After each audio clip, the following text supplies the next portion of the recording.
Chers amis, bonjour. Tout d'abord, je vous souhaite un bon dimanche, le 5e de ce temps de carême.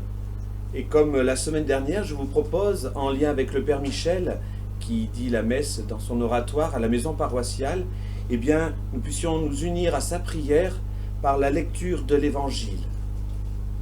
Ta parole, Seigneur, est vérité, et ta loi délivrance. Ta parole, Seigneur, est vérité, et ta loi délivrance. Moi, je suis la résurrection et la vie, dit le Seigneur.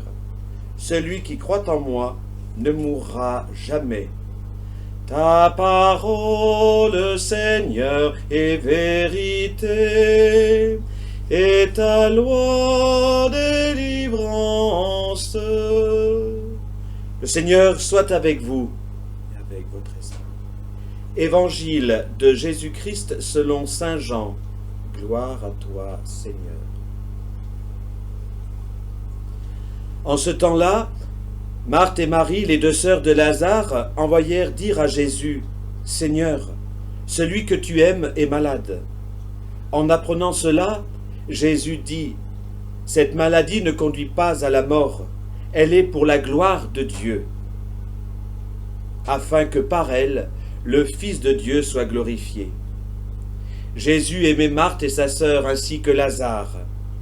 Quand il apprit que celui-ci était malade, il demeura 2 jours encore à l'endroit où il se trouvait.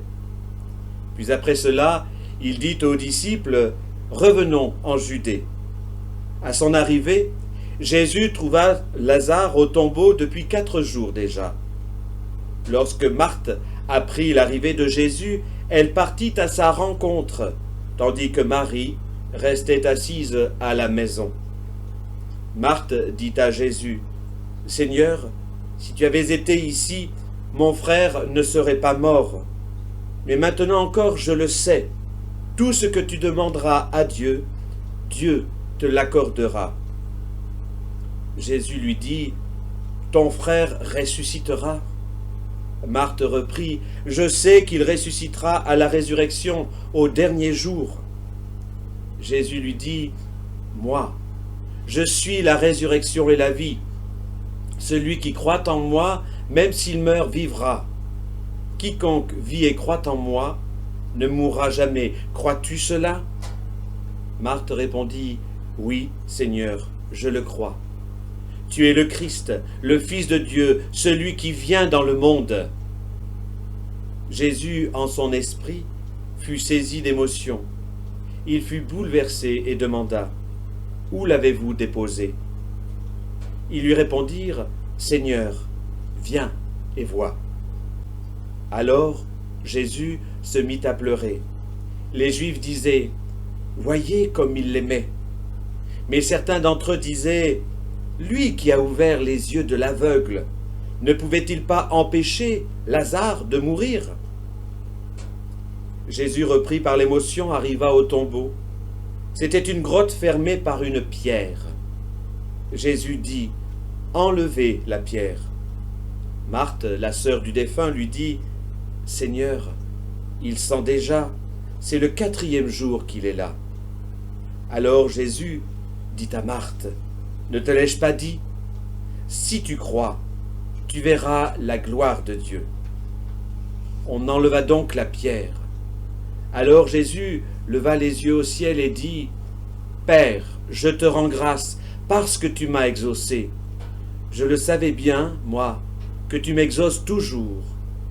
Mais je le dis à cause de la foule qui m'entoure, afin qu'ils croient que c'est toi qui m'as envoyé. » Après cela, il cria d'une voix forte, « Lazare, viens dehors !»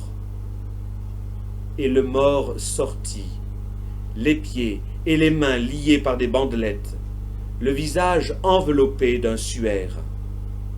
Jésus leur dit, « Déliez-le et laissez-le aller. » Beaucoup de Juifs qui étaient venus auprès de Marie et avaient donc vu ce que Jésus avait fait, crurent en lui. Acclamons la parole de Dieu. Louange à toi, Seigneur Jésus. Voilà, chers amis, je vous souhaite donc un bon dimanche. Méditez bien cette parole qui nous inscrit déjà dans le mystère pascal avec la résurrection de Lazare. Si vous souhaitez avoir d'autres choses pour nourrir votre foi, je vous invite à aller sur le site du blog de la paroisse. Lydie Renard l'alimente fréquemment en nouvelles. Donc il y a des choses pour tout le monde, pour les adultes, mais aussi pour les enfants.